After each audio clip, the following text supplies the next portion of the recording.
Have you ever felt? Are you listening? Damn. Start off with, I think I'll start with giving a full body picture.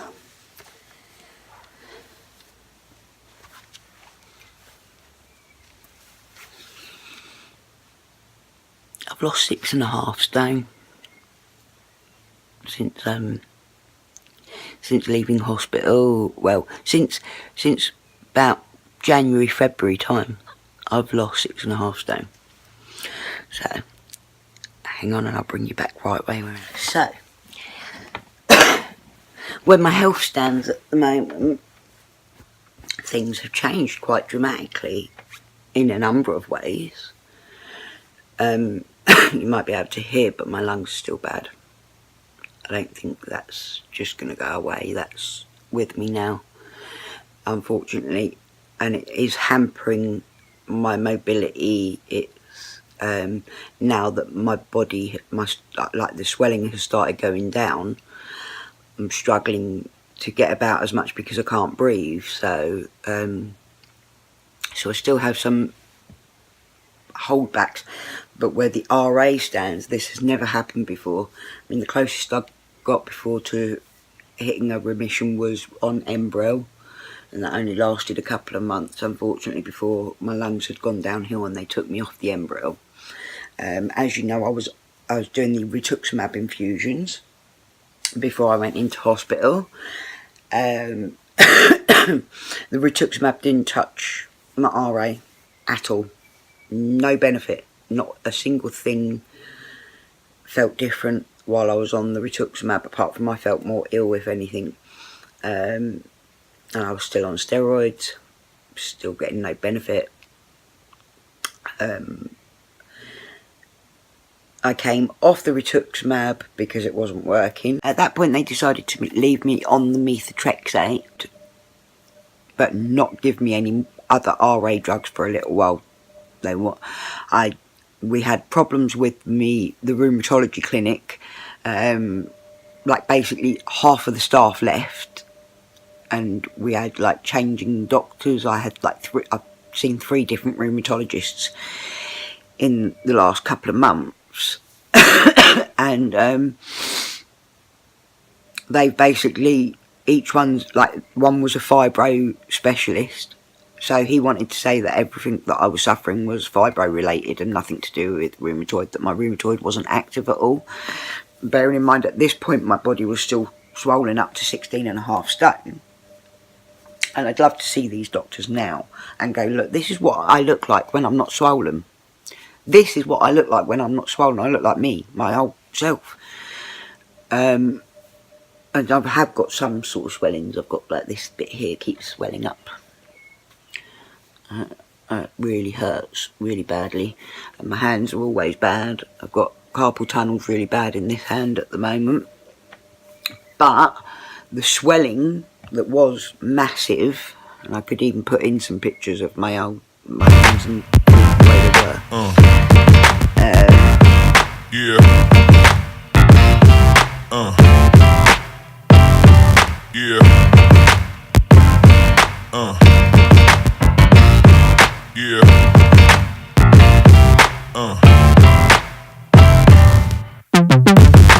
It all just went down, and I came off, and then I came off the steroids. Well, that was part of the sleep clinic thing as well, because I had the sleep studies, which were totally waste of time, really, because what they said was that you had to have 5 degrees change or something to make it sleep apnea, and I had 4.5 degrees change. So I had a low start rate. My oxygen level was low to start off with, so it didn't go down low enough to classify as sleep apnea. But then nobody bothered to then go, right, well, your oxygen level's low to start off with. We might go and check that out and see if you need oxygen supplementation anyway. No, none of that, of course not. They just left it. They were like, oh no, you haven't got sleep apnea, but fine.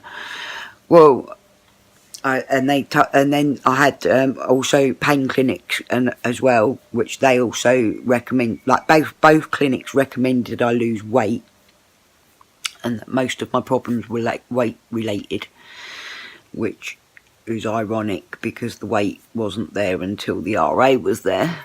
And most of the treatments have caused me to gain weight as well. So anyway, I came off the sleeping tablets that are supposedly meant to gain weight that I'd been on for years when I was skinny as hell. And I've given up the steroids, stopped the steroids. I'm on them at the moment because of my lungs. And as the swelling started to go down, it was quite dramatically just started dropping off me. It was quite it was quite crazy to watch it happen. As crazy as it was watching it come on, like the swelling come on across my body, it sort of just grew and ballooned, and like I hulked out with the swelling, and now I'm like shrinking, the incredible shrinking woman. I literally lost 4 stone in 2 months, and the other 2.5 stone across about a 4-month period. Across a 2-month period, sorry. So in 4 months in total, I lost 6.5, which is crazy. That's a lot. I'm now down to 10 stone, so I'm not even obese, let alone morbidly obese, which I was morbidly obese, diagnosed as morbidly obese.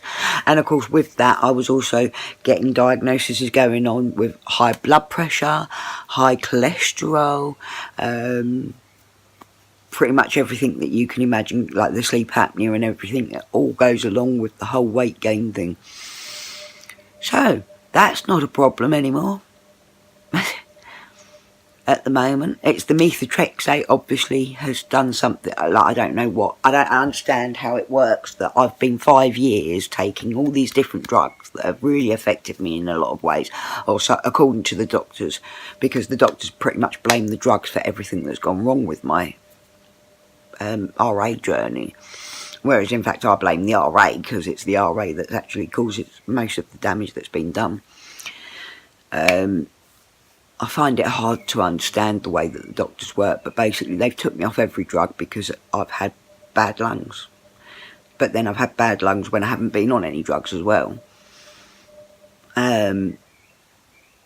Now, like at the moment, I've got a chest infection. I really don't want to get taken into hospital, because at that point they'll take me off the methotrexate, which is working, and I don't want to, this is crazy for me. I can actually move, I've been able to brush my hair, I've been able to put my bra on, although I still get carer help, but I've been able to do things on my own that I haven't been able to do for 5 years, just because the swelling is decreased, Obviously if I move about and stuff, if I do stuff, then I swell up by the end of the day, and I do get pain even when I'm not swollen. Sometimes I've got a lot of pain anyway, and I've got my back and stuff like that's always painful anyway.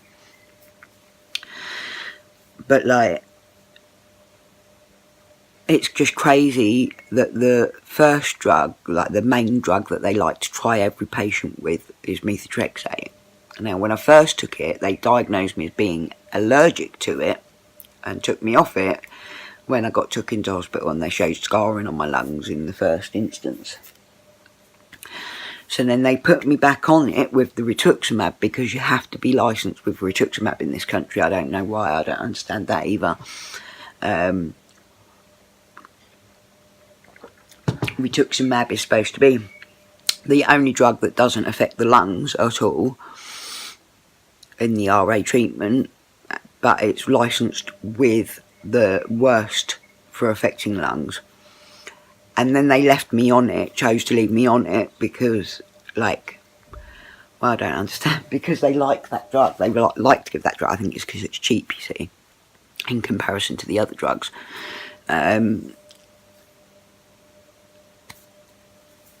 Anyway, it started to work. Craziness. Like, all these years of praying and begging, for just a little bit of mobility back and that.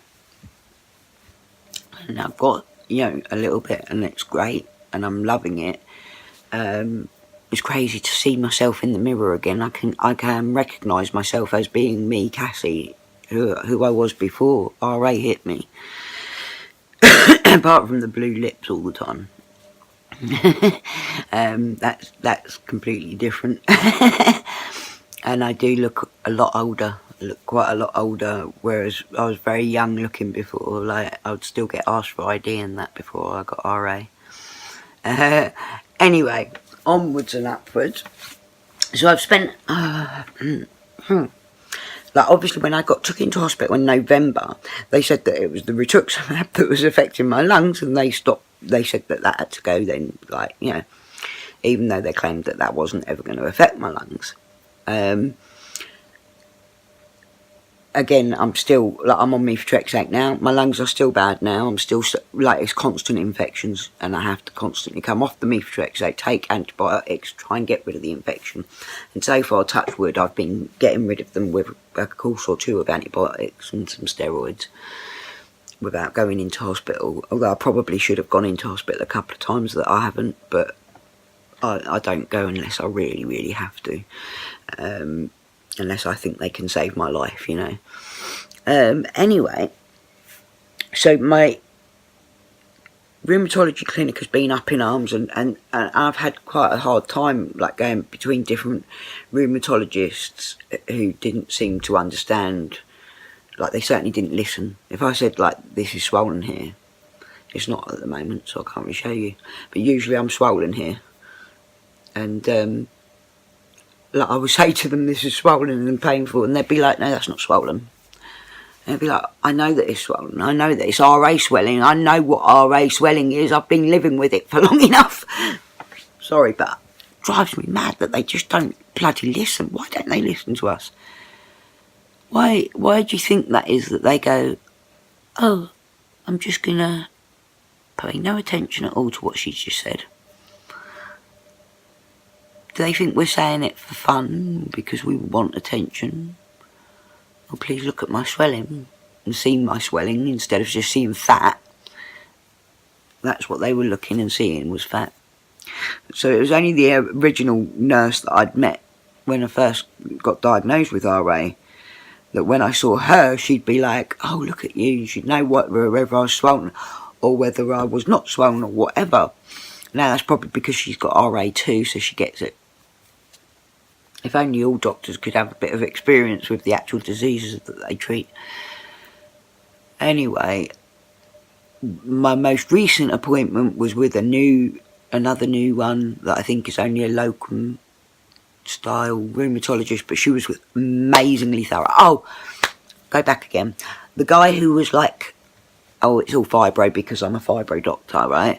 He also sent me for other blood tests. And in that came up this thing called, I've got a monoclonal gammopathy of undetermined significance, MGUS, otherwise known as smouldering myeloma, or smouldering multiple myeloma. It can turn into multiple myeloma, although, you know, it's quite rare. It's, you know, it doesn't necessarily mean that you're going to get multiple myeloma. It's just like that you're higher risk for it.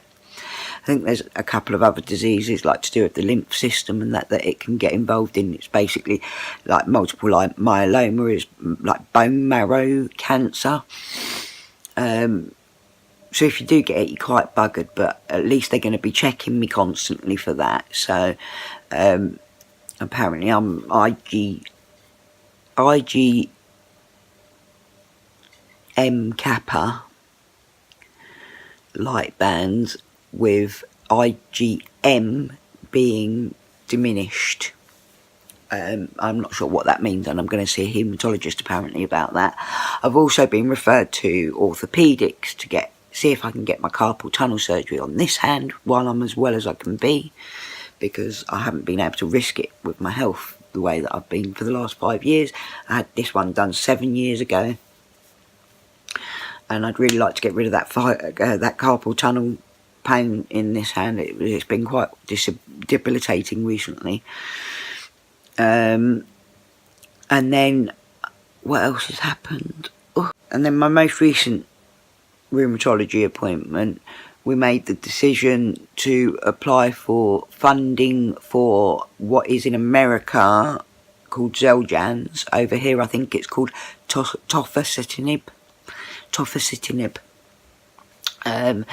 which I'm really excited about. It's another oral drug. You take it by mouth, so no injections, which means that also I can stop taking it quickly should I get infections, which is obviously another immune suppression drug. It will make me have more infections, so I've got to be on the ball with that and constantly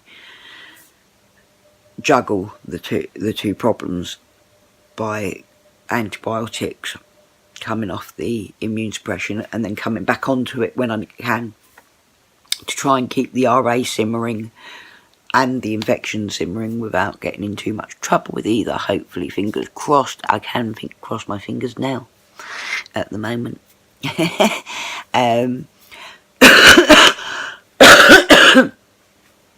Excuse me. We're a bit worried about taking the toffesin, that one. My doctor was like, I'd actually not recommend it, but if you want to give it a go, I will request funding for you. And I'm still scoring high enough on a DAS score to warrant extra treatment. And I think that if I had that extra treatment, I could quite see myself getting back to mobility, being able to go swimming and stuff like that. I'd love it, you know, it'd be great. Absolutely fabulous. I mean, my joints are still cracking and stuff. And I do get quite a bit of swelling and that, but not like half as much as what it was. I managed to walk in town for a bit yesterday for the first time in 5 years with my walker. And I was really happy about that. So that is sort of where I'm at with it at the moment. I'm just waiting for the funding to come through for Xeljanz, and then I will begin that, and I will document what happens because of obviously my lungs. We want to see how much does it change because of the drug, because the thing is that every time I take a new medication, it ends up being that my lungs will get bad, and then they take me off the medication because of my lungs, and it's like, my lungs are still bad anyway, and I'd really rather keep the treatment going. And it frustrates me because I think that they just sort of would rather blame, the pulmonary team would rather blame the drugs for the RA than see that my lungs are just going to be like that anyway. And I do think that if I'm treating the RA, I think it's healthier for my lungs, because my lungs have only been bad since I've had the RA in constant flare anyway. They never were before. They were fine before. I had asthma, but it was childhood asthma that I never even noticed it, you know.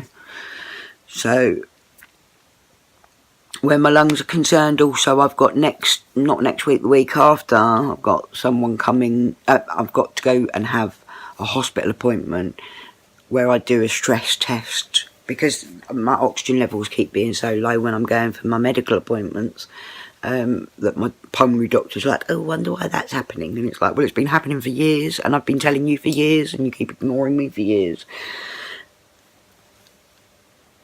Even when I went into hospital, I was saying so that I thought I needed a home oxygen, and they acted like I was a drug seeker for wanting oxygen at home when I'm struggling for oxygen at home. It made no sense to me at all, but that is the way it is. I don't know if it's just because it's the NHS in England. Maybe I'd have been well looked after by now in America. I think I probably would have, but then I'd have had to pay a lot more. And I wouldn't have been able to afford it. It's a funny old world, because I should be over the moon that I'm getting like this much advanced difference in my disease activity. I should be able to sort of spring back to life again. That was what I was waiting for. That was what I was hoping for. And there's always something else. There's always multiple things going on, and there's always something holding me back. But I am staying positive. I'm very grateful to be here. I'm very grateful for every moment that I've had since getting so poorly with my lungs. You know, I realise how lucky I am for every minute with my children.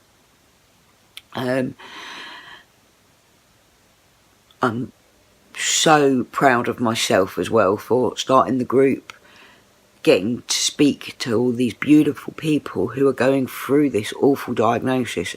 The fear when you first find out is catastrophic. I was so emotionally distraught, and I had nowhere to turn, and I didn't, no one understood. You can't get arthritis in your lungs. You try and ask for support. It's very hard to get support for something that people have never heard of or don't understand at all.